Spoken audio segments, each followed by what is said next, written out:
इत्तेफाक सिर्फ तुम्हारे साथ नहीं होते सिंह, ऊपर वाले की बड़ी कृपा है मुझ पर। इस दफा एक इत्तेफाक मेरे साथ भी हुआ है। बाय गॉड मजा आएगा। पंडित जी को लाइए, लाइए जल्दी।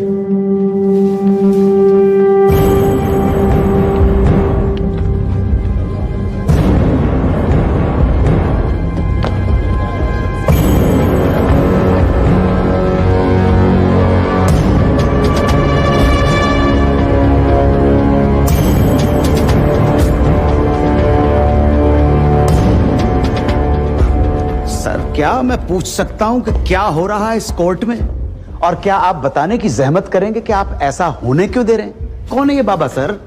इसका इस केस से क्या रिलेशन है सर? ना कोई एडवांस नोटिस है, ना अग्रिम सूचना है।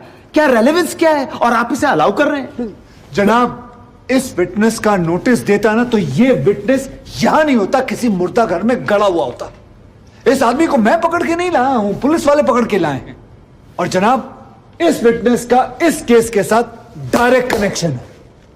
इंस्पेक्टर साहब, आपने अरेस्ट किया इसको? जनाब, ये वकील साहब एकदम सही कह रहे हैं। इस पंडित का इस केस से सीधा संबंध है। अगर संबंध नहीं हुआ ना, इंस्पेक्टर साहब, नौकरी खा जाऊंगा मैं आपकी। जानते हो ना ये बात? लेकिन जनाब, मैं बिल्कुल सही कह रहा हूं। ठीक है, मैं विटनेस को अलाउ करता हूं। No sir, I object sir, I object. Mathur साहब, मेरी बात सुन। देखो क्या है यार, 3 बजने वाले हैं, बाहर जाएंगे ना बस मिलेगी ना रिक्शा मिलने वाला है।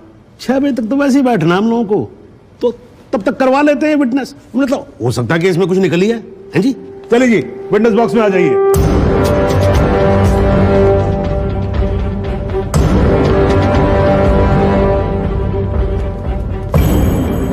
नमस्कार पंडित जी, क्या हाल है आपका? घर में कपड़े वपड़े टीका शीका लगा के पूरी तैयारी में आए हैं। अमीन भट्ट साहब खड़े होइए। कोर्ट को बताइए कि इन पंडित जी का नाम क्या है?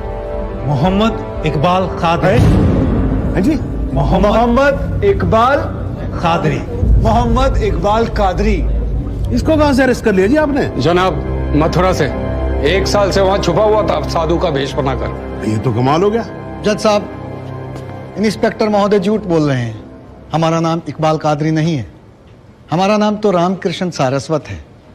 हम तो निरीह ब्राह्मण हैं, ब्रह्मचारी हैं। हाँ, जम्मू के रहने वाले हैं, उस वजह से भाषा में थोड़ी कश्मीरी झलक है, लेकिन हम वो नहीं है जो बताया जा रहा है।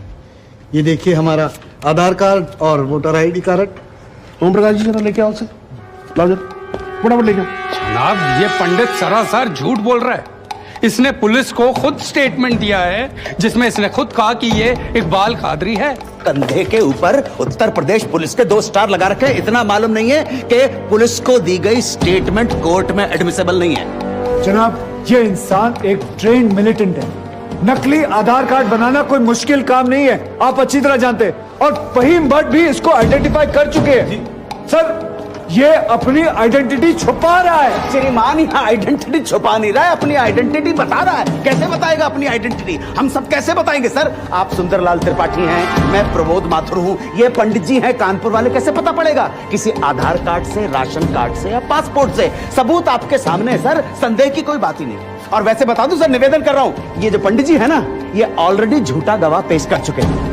बार एसोसिएशन ने इनका लाइसेंस रद्द कर दिया। चंद घंटों के मेहमान है ये वकीलगिरी से सर, इनकी बात को सीरियसली नहीं लिया जाए। माथुर साहब, चंद घंटे तो है ना, लड़ लूं ना तब तक तो लड़ सकता हूं ना। जॉली साहब, ये देखो यार, कोर्ट में लड़ने वड़ने की बात मत करो आप। नहीं, माथुर साहब एकदम ठीक बोल रहे हैं। मुझे लगता है पुलिस से कोई गलती हो गई है। बाबा जी सॉरी, आप जा सकते हो। एक मिनट जॉली जी, आप वहीं रुके। एक मिनट सर, मैं आपसे हाथ जोड़ के विनती करता हूँ, मैं इससे कुछ सवालात करना चाहता हूँ। मैं सर बड़ी मुश्किल से इसको लेके आया हूँ। मैं एक मौका मुझे दे दीजिए। आपने क्या कहा था? अभी ऑटो बस कुछ नहीं मिलने वाला, एक मौका। 1 मिनट आप चिल्लाना बंद करोगे जरा? 2 मिनट चुप रहोगे आप? गलती हो, पर 2 मिनट चुप रहो।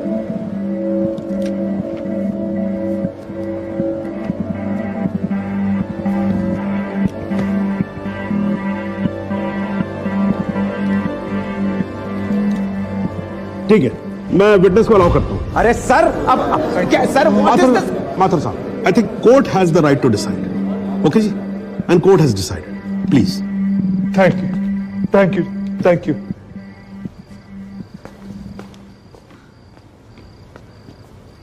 तो आप निरी ब्राह्मण ब्रह्मचारी, तो फिर धर्म का बड़ा ज्ञान होगा आपको। अवश्य है। मैं भी कान्यकुब्ज ब्राह्मण हूं,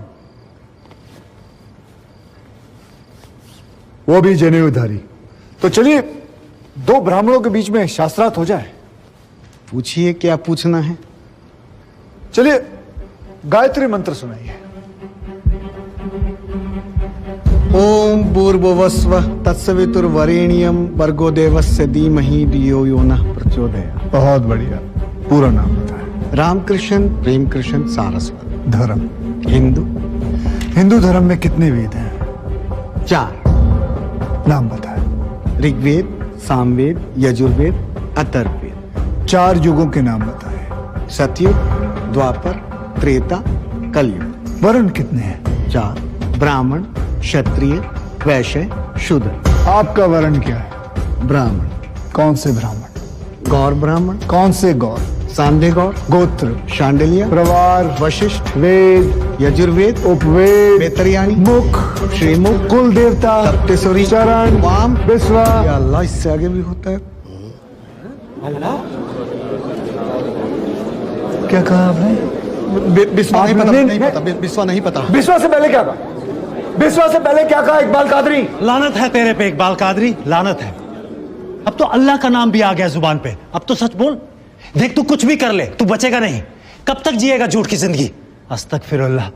वाइनते वन पोज क़यामत के 2 कुछ बुद्धि खुदाइश। मी आईने माझा सिद्ध किया खुदाचे उच्छान कुछ गुनाहगार सोई कर फैसलन पोज क्या छो पोज केसु ना परवाह यति करना मिला इंसाफ खुदाए करे इंसाफ पन्नीस दरबार बस इंशाअल्लाह। इकबाल कादरी, अगर मैं चाहता था तुम्हारा मेडिकल टेस्ट करवा के ये पता कर सकता तुम कितने बड़े पंडित हो, मगर मुझे तुम्हारी जुबान से सुनना था। कोर्ट को बताओ तुम्हारा असली नाम क्या है, बताओ।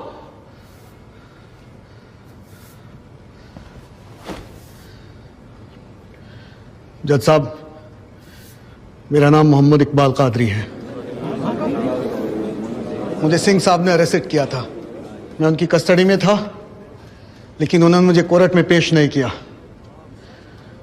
मैं जानता था कि वो मेरा एनकाउंटर करने वाले हैं। एक दिन मौका देकर मैंने उनसे कहा कि अगर वो मुझे जाने देंगे तो मेरे आदमी उन्हें बहुत सारा पैसा देंगे, और उन्होंने मेरी बात मान ली। इसे लेके कहाँ जा रहे हैं? सिंह साहब ने आजाद कर दिया। जा रहा आजा। सिंह साहब को कितने पैसे दिए?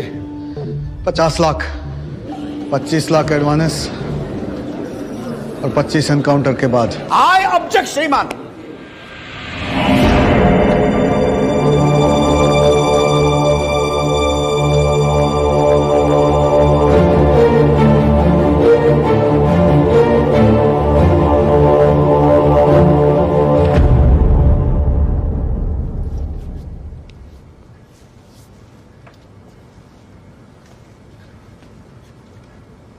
मुझे और कुछ नहीं कहना जनाब, मगर माथुर साहब की एक बात का जवाब जरूर देना चाहूंगा कि हमें सूर्यवीर सिंह चाहिए या फिर इकबाल कादरी। जनाब, हमें दोनों ही नहीं चाहिए। हमें ऐसे कादरी नहीं चाहिए जो बेगुनाह लोगों को मारना जिहाद समझते हैं, लेकिन हमें ऐसे सूर्यवीर सिंह भी नहीं चाहिए जो पैसों के लिए एक मिलिटेंट को छोड़ देते हैं और किसी बेकसूर की जान ले लेते हैं। मैं हिम्मती बहादुर पुलिस वालों को सलाम ठोकता हूं, झुककर सजदा करता हूं, लेकिन जिसके हाथ किसी बेकसूर के खून से रंगे हों, उसे मैं वही कहूंगा जो वो है, कातिल। और ऐसे राक्षसों से बच के रहिएगा माथुर साहब। किसी ने 25-30 लाख ज्यादा दे दिए तो क्या पता अगला इत्तेफाक आपके साथ हो जाए।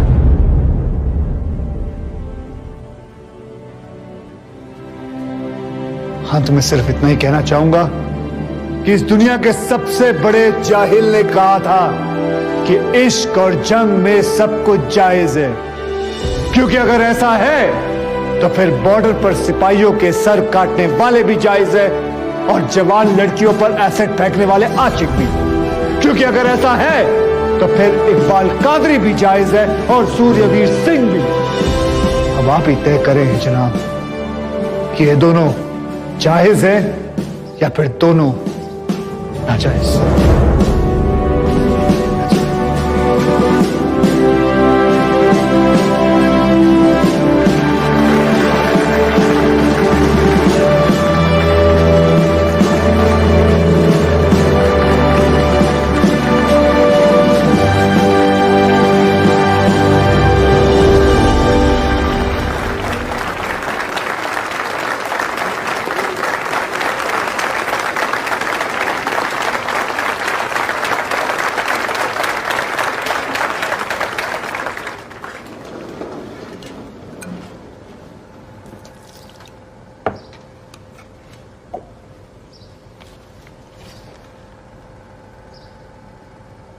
सालों में एक बार कभी कोई ऐसा केस आता है जब इस कुर्सी पे बैठने का अफसोस नहीं होता है। नहीं तो जी मैं तो रोज ही कोर्ट आता हूं, बैठा रहता हूं कोर्ट के अंदर, घड़ी की तरफ देखता रहता हूं कि कब 6 बजे और कब मैं उठ के घर चला जाऊं। क्या करें जी, न्यायपालिका की हालत ही कुछ ऐसी है। ये देखो जी, ये अंधेरे बदबूदार कमरे जिन्हें कोर्ट कहा जाता है, भाई साहब इसमें हम जैसे जजों का आने का मन नहीं करता। आम जनता की बात तो क्या करें। हाँ जी मात्र साहब ठीक बोल रहा हूं ना मैं तो 3 करोड़ से ज्यादा केसेस पेंडिंग है इस देश के अंदर, और कुल मिलाकर जज कितने 21,000। यानी देखा जाए तो 1 लाख लोगों पर एक जज। डेट पे डेट पड़ती रहती है। हाँ जी, लोग आते रहते हैं, हताश होकर घर जाते रहते हैं। लेकिन फिर आज भी हिंदुस्तान में जब कहीं 2 लोगों के बीच में झगड़ा होता है ना, कोई विवाद होता है, तो एक दूसरे से क्या कहते हुए पाए जाते हैं, I will see you in court. क्यों करते हैं भाई लोग ऐसा? हाँ जी, क्योंकि आज भी लोग भरोसा करते हैं, न्यायपालिका पे। उनको भरोसा होता है कि अगर सरकार उनकी बात नहीं सुनेगी, प्रशासन उनकी बात नहीं सुनेगा, पुलिस उनकी बात नहीं सुनेगी, तो कोर्ट सुनेगी उनकी बात, सुनेगी और न्याय देगी। भाई साहब, इस कुर्सी पे बैठा मेरे जैसा हर आदमी, उसका यह कर्तव्य बनता है तो वो इस भरोसे को ना टूटने दे। इस कोर्ट में पेश किए गए सभी गवाह और एविडेंसेस, एक बात तो एकदम साफ हो जाती है कि 13 अगस्त को गोमती नदी के पुल पे जो भी हुआ वो अचानक होने वाला एनकाउंटर नहीं था, बल्कि एक सोची समझी साजिश के तहत की जाने वाली हत्या थी। इसलिए यह कोर्ट इंस्पेक्टर सूर्यवीर सिंह और उनके सभी साथियों को आईपीसी सेक्शन 302, 201, 182 और 340 के तहत हत्या, एविडेंस मिटाने, कोर्ट को गुमराह करने और झूठे सबूत पेश करने का दोषी मानते हुए लाइफ इम्प्रिजनमेंट की सजा सुनाती है। और यह कोर्ट शहीद कांस्टेबल बलदेव सिंह भदौरिया के पुत्र राम कुमार भदौरिया को तुरंत रिहा करने का आदेश भी देती है। The court is adjourned.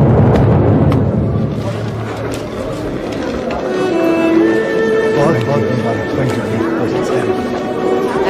You sir. जरा रास्ता दे दीजिए।